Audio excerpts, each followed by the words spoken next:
Ahmet öyle oğlum. Tabii bırak. Tekrar bir Ya hayır ben anlamadım yani. Biz boş öyle Yaktık acı yaptık. ya çalışıyor diye hepimiz aynı işte izmeyiz tabii ya. Namazı gene ya. Hadi gübre Şakir de hele gübre. Gübre bırakın. Seni pes. Ne yapalım? Bir kilo bir. Tek istediğin yere. Şu an tek istedin ya kurban.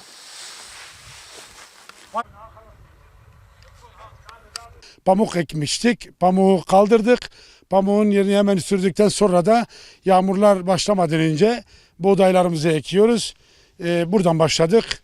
Hayırlısıyla artık buradan yavaş yavaş ekinlerimizi ekip sona doğru gideceğiz. Çok zor bir süreç yaşıyoruz.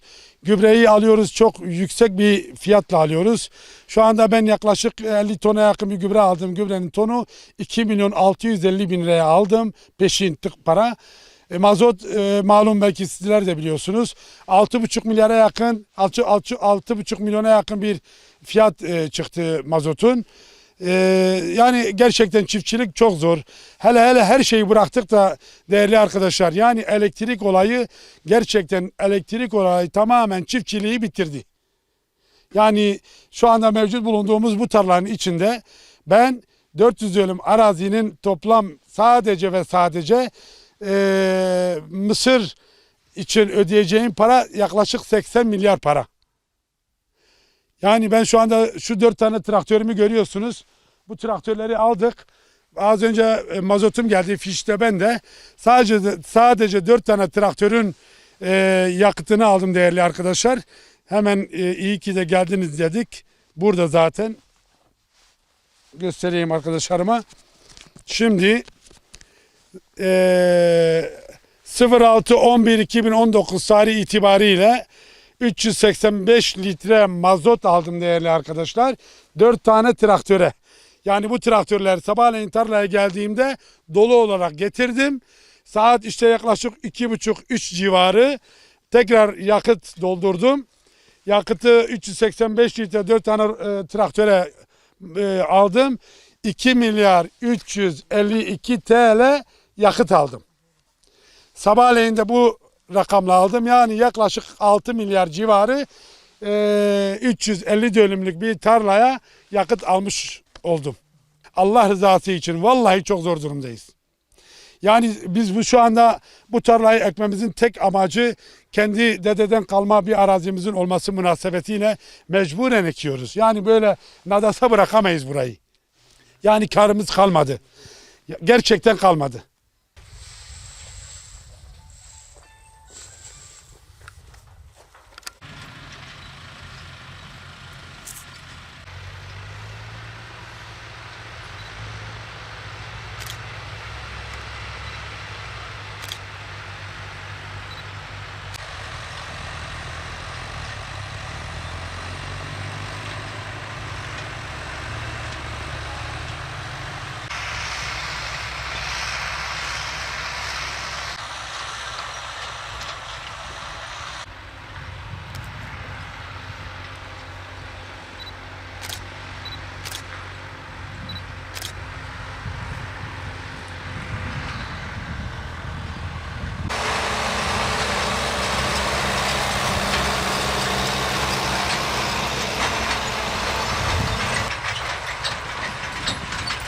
Îro em genim diçînin.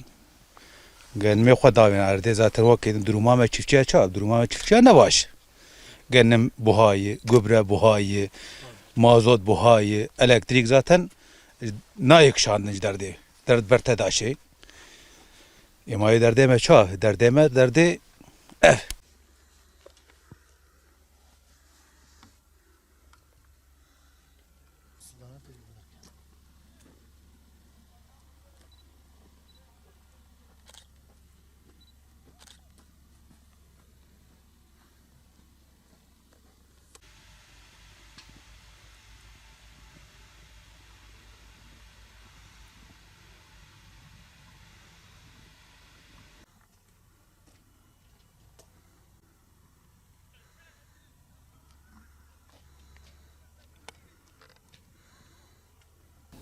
Tarımla uğraşıyorum, çiftçiyim. Ektiğimizi biçemiyoruz. Buğday şu anda ekiyoruz. Buğday zamanıdır. Gübre, mazot, ilaç, bir de TEDAŞ var. Bunlardan dolayı hiçbir şey alamıyoruz yani. Sona doğru geliyoruz. Ekmek de zorundayız. Mecburuz ama ektiğimizi biçemiyoruz.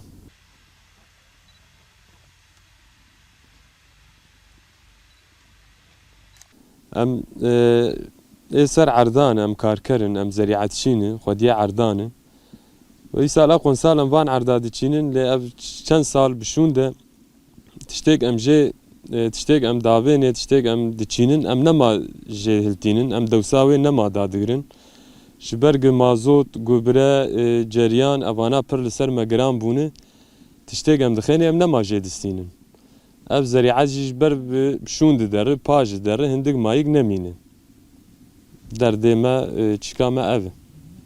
Çandinyak em diçînin jî ji mecbûriyê em nikarin van erda beyar bihêlin hem li qarşî millet û hem jî dilê me nerehet e.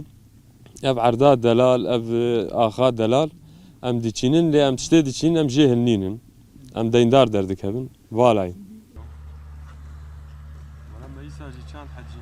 أنا ليس بركات كل قربان Tevekkül bu Xwedê. توكل بخدي خدي تعالى كتكي تعبان ينك إن شاء الله جزات Em vala diçînin. قريبي بلحق Tam şker diçîn. والله مجموعة بجتة عشر شيء ما نشكلش Bu gübre taksita taraftarı cimayı. تقصيداي صور ماي قايلو دوازرو جيب سركتي وما قش جياهد وايكونومي قريز وبرلتن ونال بياسي ونجم انسانا اف قبراكو انا جانيني او جي بدولاراتي كاو جي بدولار دنما Devlak devlet kopya çelik ma bira periwe kopyelme belal kema na bu. Hadi be dev ba mezimke. بينجي فكر فايدا كدنا سدوسي نما دائما شابكن